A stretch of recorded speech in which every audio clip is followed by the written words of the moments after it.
Hace algunos años, no muchas décadas, a diferencia de otros países, hace quizás 50, 60 años, la causa más o las causas más importantes de muerte eran las enfermedades infecciosas.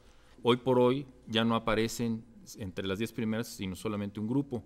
Y eso es el proceso que se conoce como transición epidemiológica. Hoy la gente muere de enfermedades no transmisibles. Las primeras causas de muerte son las enfermedades del corazón, la diabetes, los accidentes, el cáncer como grupo.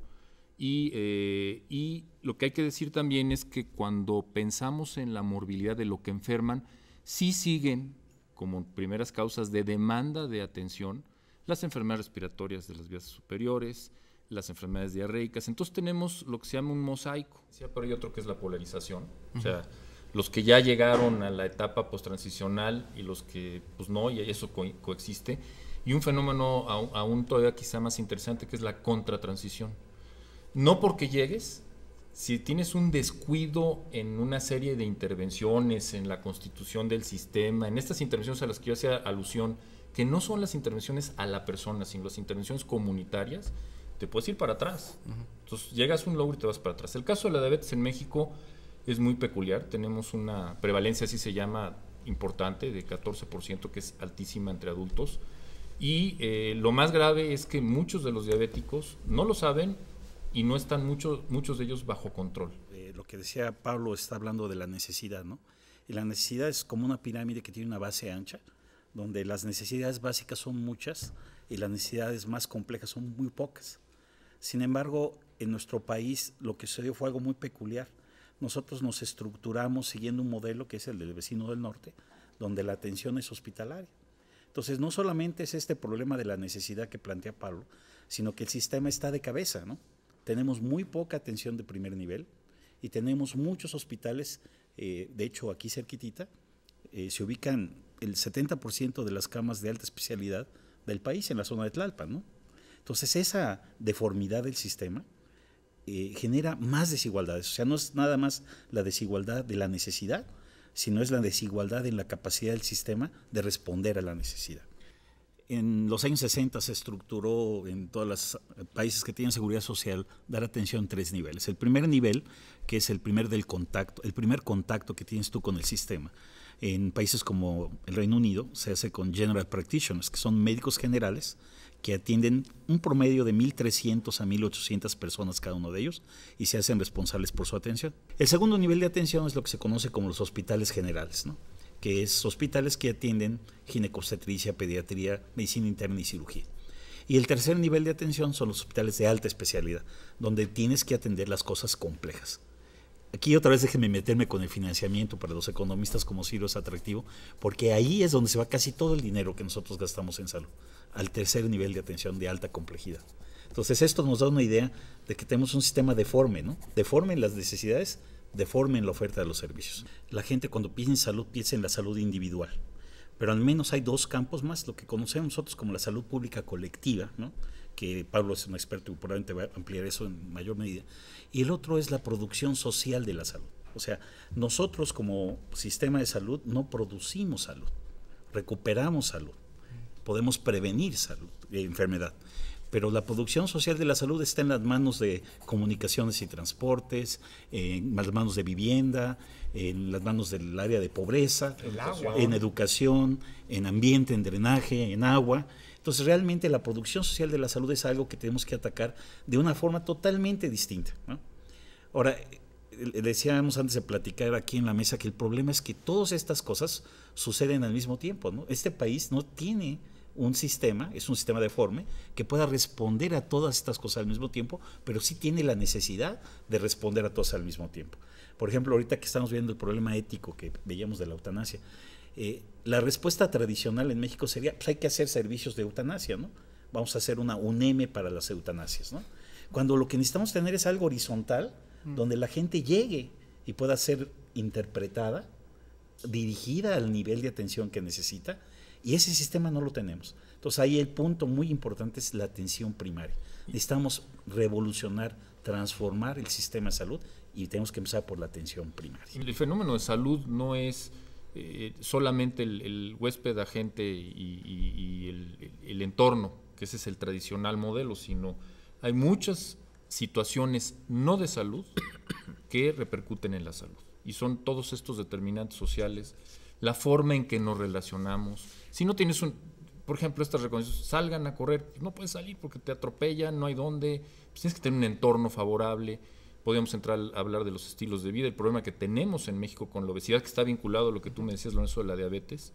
Pues es un problema que no es solo salud, es educación, es acceso a alimentos, tipos de alimentos, en fin, es muy complejo el fenómeno.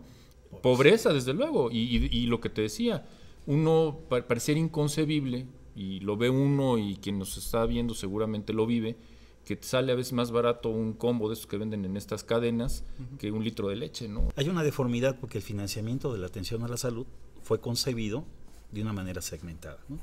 Por contribuciones al trabajo y no por ciudadanía. Entonces, ese primer punto es crucial, ¿no? Y se tiene que alcanzar un impuesto general, los impuestos generales que financien a la salud. El otro punto, lo hablamos un poquito de esta deformidad de la necesidad en comparación con la oferta, ¿no? Necesitamos construir un sistema de atención primaria a la salud que no tenemos. El IMSS, el ISSSTE, Pemex probablemente tengan un muy buen avance en ese campo, pero el 50% restante de la población no lo tiene. Y esa es la puerta de acceso.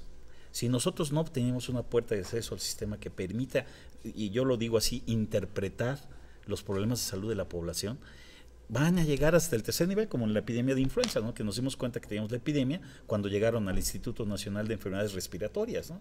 En la epidemia de influenza, el impacto no fue en la salud.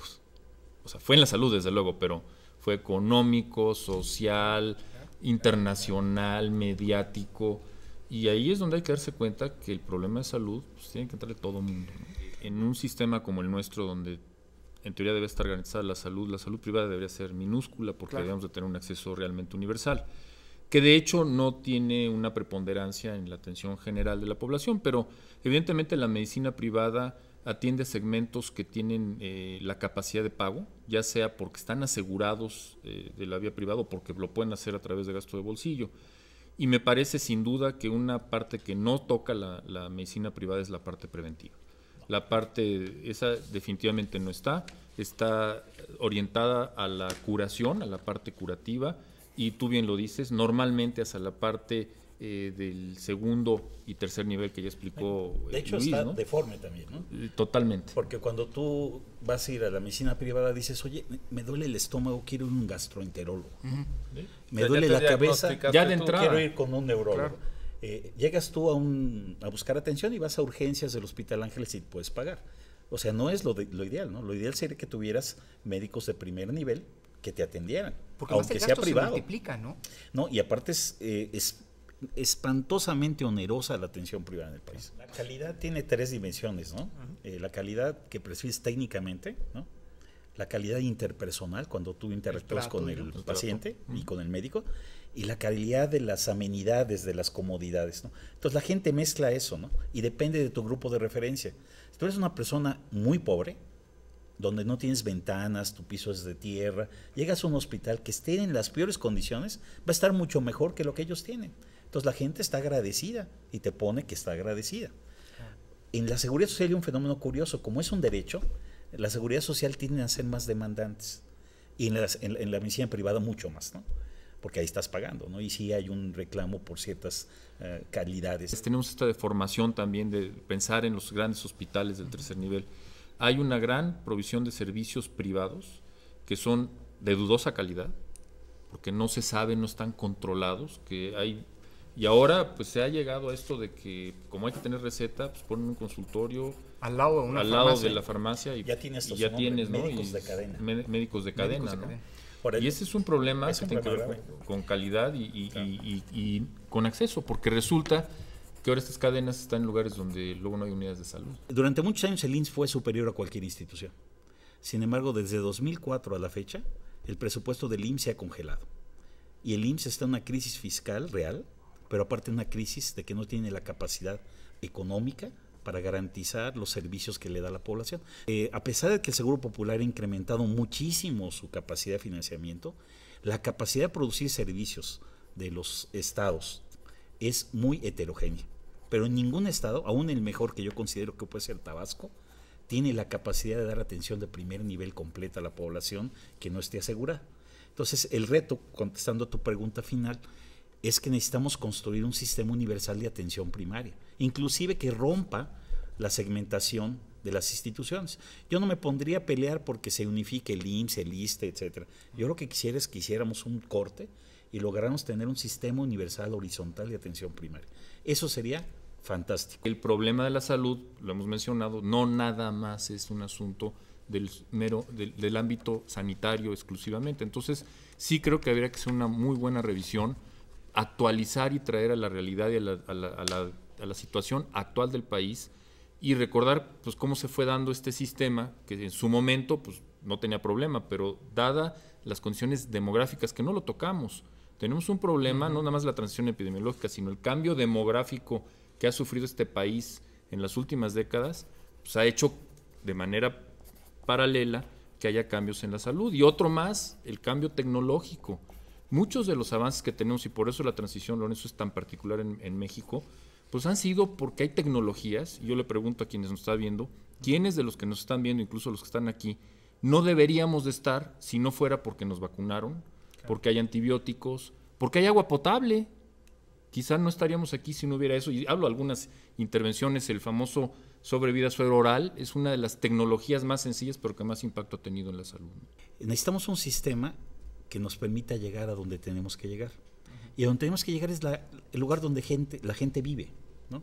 Ahorita no lo hacemos así. Cuando te enfermas, depende de dónde vivas, tú vas y buscas la atención a más de 30 minutos donde vives en una ciudad como esta, ¿no? Entonces, ¿dónde vive la gente? Ahí debe de estar el médico. Ahora, es mucho más complejo, como decía Pablo, no es un médico, ¿no?